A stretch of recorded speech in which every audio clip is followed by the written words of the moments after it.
Mesti anda semua pernah dengar satu bentuk pelaburan yang dinamakan sebagai unit trust. Okay, some of you might know, some of you might not know. Tapi rata-rata orang yang pernah dengar unit trust ni akan lari jauh-jauh. Sebab unit trust sangat associate dengan agent.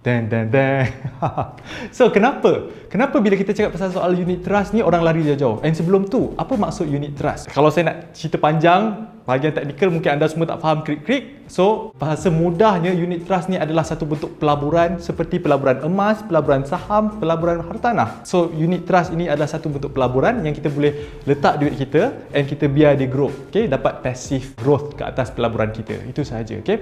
Jadi, bila kita cakap soal unit trust, ramai orang lari sebab apa? Sebab nombor satu. Ni rata-ratanya bila saya bercakap dengan orang ramai, rata-ratanya mereka cakap unit trust selalu rugi. Masuk je unit trust sama ada daripada cash ataupun kita gunakan KWSP account satu kita, rata-rata akan cakap asyik rugi je. Dah lah, give up, malasan nak invest unit trust. Itu nombor satu.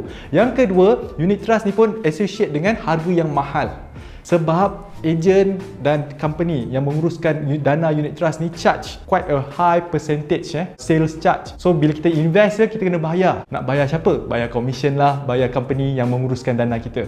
So very expensive. Yang ketiga pula, unit trust ni associate dengan asyik kena tipu. Okay, asyik kena tipu dengan ejen sebab banyak ejen kat luar sana kadang-kadang tak cakap benda yang betul. Dia bagi indah kabar dari rupa. Contohnya, pulangan menjanjikan 20% setiap tahun. Wow! So orang pun meleleh air liur. Kita pun masuk duit and then rugi. And then 5 tahun menyesal. Tak sudah. Okay. Yang keempat, unit trust ni perlukan modal yang besar. Kalau boleh kena ada 10,000, 100,000 baru boleh invest dalam unit trust. And jika anda student, anda akan tengok, oh tak apalah lain kali. Okay. So, ini saya namakan mitos dalam unit trust dan saya nak anda semua buang this kind of mindset terhadap unit trust. Okay. Kenapa? Saya nak bagi tahu anda keindahan melabur dalam unit trust. Nombor satu, unit trust ini adalah satu bentuk pelaburan di mana anda put in all your money. Okay. So kita sebagai pelabur, kita letak duit kita, pelabur-pelabur lain pun letak duit kita dalam satu tabung dan tabung itu diuruskan oleh seorang fund manager yang akan membeli saham-saham seperti saham Tenaga Nasional Berhad, saham Nestle, saham Top Glove dan macam-macam lagi saham yang besar-besar ini. And kalau saham-saham yang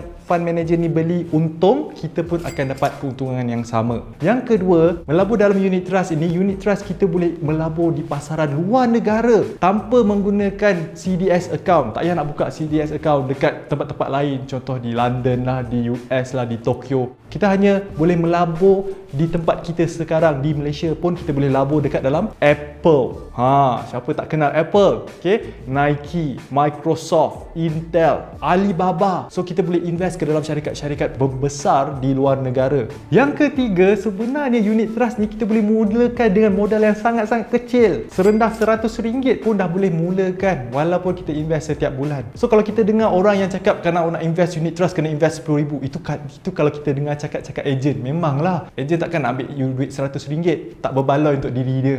Okay, so that's why sebenarnya kita boleh mulakan dengan modal serendah-rendah RM100. Dan yang keempat, kita letak duit kita dalam pelaburan unit trust ini, kita tak perlu nak manage duit kita sendiri sebab ada professional fund manager yang dah go through a lot of years of training dan juga pengalaman sebelum diorang boleh manage fund-fund yang ratusan juta ini. So kita boleh leverage pada mereka yang uruskan untuk kita. Kita hanya letak duit and just enjoy the ride. And last but not least, sebenarnya melabur dalam unit trust ni anda boleh melabur dengan sendirinya tanpa menggunakan orang tengah ataupun ejen anda. Inilah benda yang paling bagus dengan unit trust. Jika anda semua boleh melabur dalam saham dengan sendiri, kenapa anda tak boleh melabur ke dalam unit trust dengan sendirinya? Jadi, jika anda tak tahu, mula belajar.